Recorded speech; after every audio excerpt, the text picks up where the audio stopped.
ሰላም ጤና ይስጥልን። ዛሬ አንድ አስገራሚ ታሪክ ምዕራፍ እንጀምራለን። ይህ ታሪክ ስለ መንታ ወንድማማቾች ነው። ገና በማህፀን ሳሉ መገፋፋት ሲጀምሩ አንዱ የሌላውን ተከትሎ ስለወጣው ስለ ምግብ ሲል በረከቱን አሳልፎ ስለሰጠው ሰው እናወራለን። የያዕቆብና የኤሳውን ታሪክ ነው። ታሪኩ የሚጀምረው ከታላቁ አባታችን ከይስሐቅ ከሚስቱ ከርብቃ ነው። ርብቃ መካን ነበረች። ነገር ግን ይስሐቅ ወደ እግዚአብሔር ስለለመነ ጸነሰች። በማህፀኗ ውስጥ ግን ሰላም አልነበራትም። ልጆቿ እርስ በራሳቸው ይጋፉ ነበር። ርብቃ ግራ ገባት። ይህ ለምንድን ነው የሚሆነው ብላ ጠየቀች። መልሱ ግን አስገራሚ ነበር። ሁለቱ ታላላቅ ሕዝቦች በማህፀኗ አሉ። አንዱ ከአንዱ ይበረታል፣ ታላቁም ለታናሹ ይገዛል። ልጇ ቀን ደረሰ። መጀመሪያ የወጣው ቀይ ሰውነቱ በሙሉ ፀጉር የነበረው ኤሳው ነበር። ገና እሱ ወጥቶ ሳይጨርስ ግን ታናሹ ያዕቆብ የኤሳውን ተረከዝ ይዞ ተከትሎ ወጣ። ስሙም ያዕቆብ ተባለ። ትርጉሙም ተረከዝ ያዥ ወይም አታላይ እንደማለት ነው።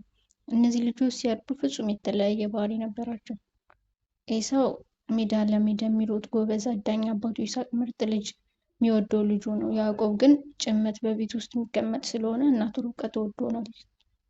አንድ ቀን ኤሳው ካደን ደግሞ ተርቦ ዝሎ መጣ። ያዕቆብ ደግሞ በቤት ውስጥ ምግብ አዘጋጅቶ ነበር። እንዲህ አለ፣ እባክህ እጅግ ተርቤያለሁ፣ ከዚህ ምግብ አቅምሰኝ አለው። ያዕቆብ ግን ብልጥ ነበር። አጋጣሚውን ተጠቅሞ መጀመሪያ ቡርክና ሽጥልኝ አለው። ኤሳውን በወቅቱ የነበረው ረሃብ ቅድሚያ የሚሰጠው መስሎ ስላልታየው እኔ ልሞት ነው፣ ቡርኩና ለምን ይጠቅመኛል ብሎ በማሰብ ሰጠው። ኤሳው የታላቅነት መብቱን ለያዕቆብ አሳልፎ ሰጠ። ያዕቆብ እንጀራውን ምግቡን አቀረበለት። ኤሳውን በላ፣ ጠጣ፣ ተነሳ፣ ሄደ። በረከቱን ግን አቃለለው። ክፍል 1 በዚህ ይጠናቀቃል። ያዕቆብ ብርኩናውን ቢገዛም ታሪኩ ግን ገና ነው። አባቱ ይስሐቅ ሊባርካቸው ሲል ምን ተፈጠረ? ያዕቆብ በረከቱን በምን ዘዴ ወሰደ? ኤሳውስ ቁጣው ምን አስከተለ?